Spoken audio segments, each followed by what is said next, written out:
La France bouge, la pépite du jour. Alors, chaque année, on remet des trophées Europe 1 de l'avenir parce qu'ici, on découvre des pépites, des toutes petites entreprises. Quentin, votre entreprise Unéol, ça a démarré quand ? Alors, ça a démarré le projet, l'idée 2012, la création de l'entreprise 2014. 2014, vous avez 44 ans, vous venez des Hauts-de-France. Vous avez monté une première boîte, c'est pas la première, dans les années 2000. C'est des laser games à Tours. Tout à fait. Que vous avez revendu. Puis ensuite, vous êtes parti vivre en Polynésie.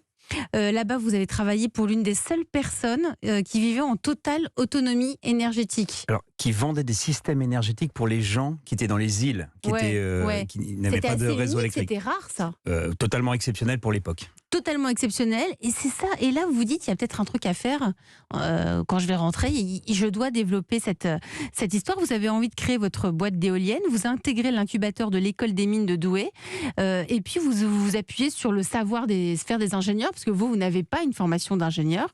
Donc, en 2014, vous créez votre première éolienne. Le reste, vous allez nous le raconter. Ça s'appelle Unéol.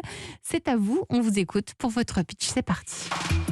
Alors, Unéol, effectivement, on a commencé par créer, développer et industrialiser une éolienne urbaine, donc une éolienne à axe vertical, totalement silencieuse, avec l'objectif de la poser sur les toits plats des bâtiments.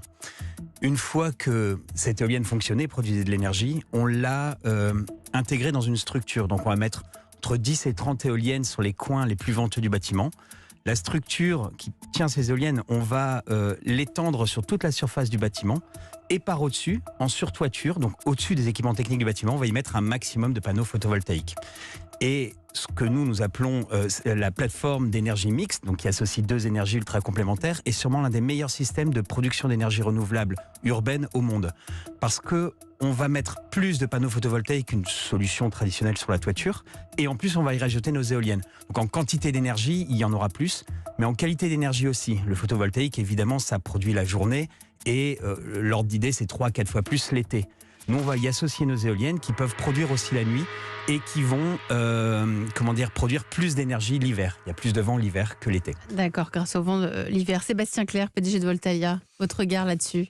Là aussi, moi j'adore cette démarche. On l'aime tellement bien qu'on se dit qu'on pourrait... faire des choses. C'est qu'il y a quelques discussions préliminaires sur développer des projets ensemble. Ouais, donc déjà, ça vous validez. Vincent Arouette? Oui.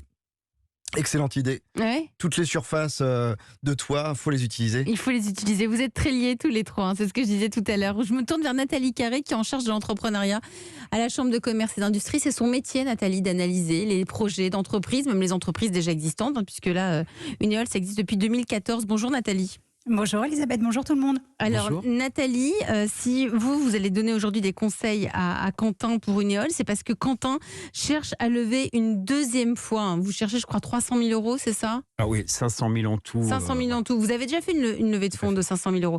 Donc déjà, allez, on va commencer par le début. Nathalie, quels sont les points positifs pour vous d'Unéol?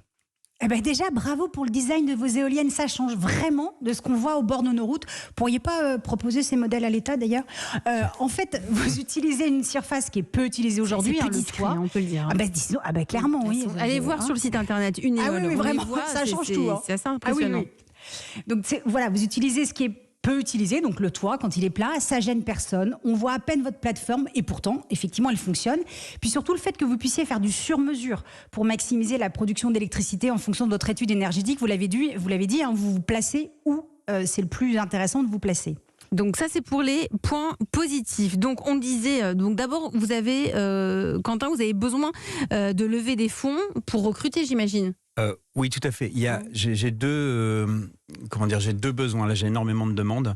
Le premier besoin, c'est répondre à la demande, et le deuxième, c'est produire pour cette demande. Donc la première réponse, c'est vraiment les études, donc des techniciens, des ingénieurs études et des techniciens de production. Alors, Nathalie, donc comment pouvons nous l'aider, Quentin, pour ça? Alors évidemment, le sujet d'actualité, les investisseurs vont être intéressés, c'est sûr, mais avant de se lancer dans la course à la levée de fonds, peut-être que vous pouvez éclairer un point important pour les investisseurs. À terme, que voulez-vous devenir? Moi, je vois deux possibilités par rapport à ce que vous faites aujourd'hui. Première option, un laboratoire de recherche spécialisé en énergie. Aujourd'hui, vous avez inventé une plateforme qui mixe l'éolien et le solaire, mais il y a encore beaucoup à faire pour que ces systèmes se fondent complètement dans le paysage et s'installent facilement. Je pense notamment aux commerces, par exemple, qui sont au rez-de-chaussée d'un immeuble et qui ne peuvent pas décider seuls de cette cette installation. Ça peut être aussi une option à proposer aux clients de Sonologie, avec des mini-éoliennes peut-être. Ce laboratoire, ça pourrait être une plateforme mutualisée pour des entreprises du secteur ou les collectivités, ou être simplement une éole recherche, le laboratoire dédié à votre entreprise. Du coup, il y aurait en aval l'entreprise Unéol qui commercialiserait les solutions. Dans ce cas, peut-être que vous ne fabriquez pas vous-même les produits pour aller chercher les meilleurs fabricants en fonction des solutions à vous de voir. Ça s'éloigne pas trop de ce que vous voulez faire là? Un petit peu, j'ai Alors, l'impression. Hein. Non, mais c'est très intéressant parce que l'un n'empêche pas l'autre. C'est-à-dire qu'on a aussi développé pas mal de technologies, ne serait-ce que pour la structure et pour nos éoliennes. C'est-à-dire que j'ai envie de dire, les prototypes, on peut les fabriquer. Les éléments de série. Donc vous pouvez vous transformer en labo de recherche. En vérité, on en a déjà un petit. Il y a 3 personnes dedans. C'est encore très léger. Il existe. Mais voilà, on a plusieurs axes de recherche en aérodynamique, comment on appelle ça, en transformation de l'électricité en électronique de puissance. On est déjà en train de toucher à des sujets qui nous intéressent bien. Ça, c'est la première option, Nathalie. Sinon, il devient une entreprise industrielle, c'est ça, tout simplement? Oui, classiquement, qui cherche, qui fabrique et qui vend. En tout cas, dans le premier cas, du coup, ça élargit effectivement les potentiels d'investisseurs. Ça pourrait être les entreprises du secteur de l'énergie, des constructeurs de logements collectifs, des fédérations professionnelles. Vous voyez, il y aurait peut-être une autre forme d'investissement que la levée de fonds plus classique. Et ne faudrait-il pas, Nathalie, qu'il y ait un peu plus de pédagogie pour que ça donne envie, j'allais dire plus de vulgarisation, mais c'est peut-être pas le bon mot. Oui, en tout cas sur 3 points. Déjà sur la facilité d'installation, c'est en ce moment que les caissières et les vendeurs ont froid dans les supermarchés, que les factures énergétiques explosent. Est-ce qu'il est possible, par exemple, de monter votre plateforme en plusieurs lots pour que très vite les premiers effets se fassent sentir et que l'attente semble un peu moins longue? Aussi sur l'intérêt financier, on entend tout et absolument n'importe quoi en ce moment sur les sujets de l'énergie.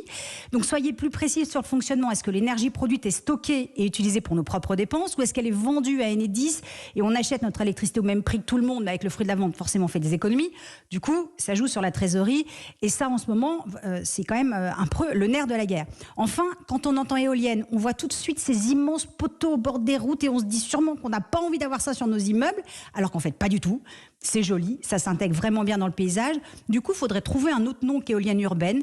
Alors l'idée, c'est que ça va tout une changer, éole... mais ça va être écoutez, on est là pour avoir des idées. Absolument, vous faites bien. L'idée, c'est que une éole devienne le transformeur des toits inutiles en toits producteurs d'énergie pour le grand bonheur des budgets et de la planète. C'est bien ça.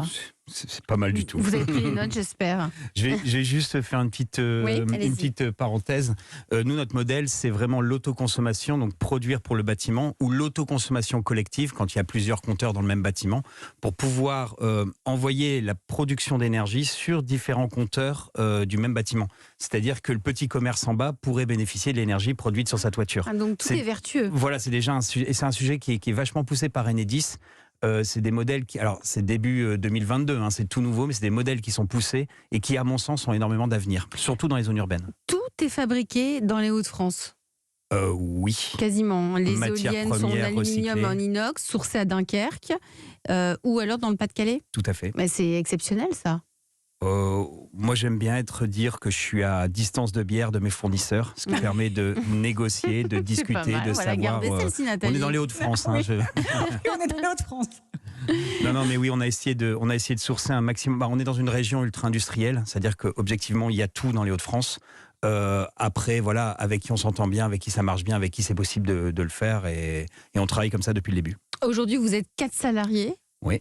Plus quelques personnes qui viennent de temps en temps, voilà. Donc qui gravitent. Ce sont des indépendants, donc en tout vous êtes 10.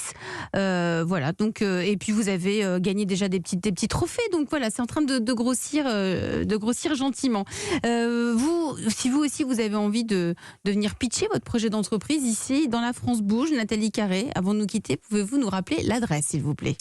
Et oui, c'est E1-lafrancebouge@europe1.fr. Promis juré, Solène Godin, Charlotte Barrécan et moi, on lit toutes les candidatures reçues. Et vous serez peut-être en route pour les trophées européens de l'avenir, dont la cérémonie se passe en général autour du mois de mai ou du mois de juin, mais on aura l'occasion de vous en reparler.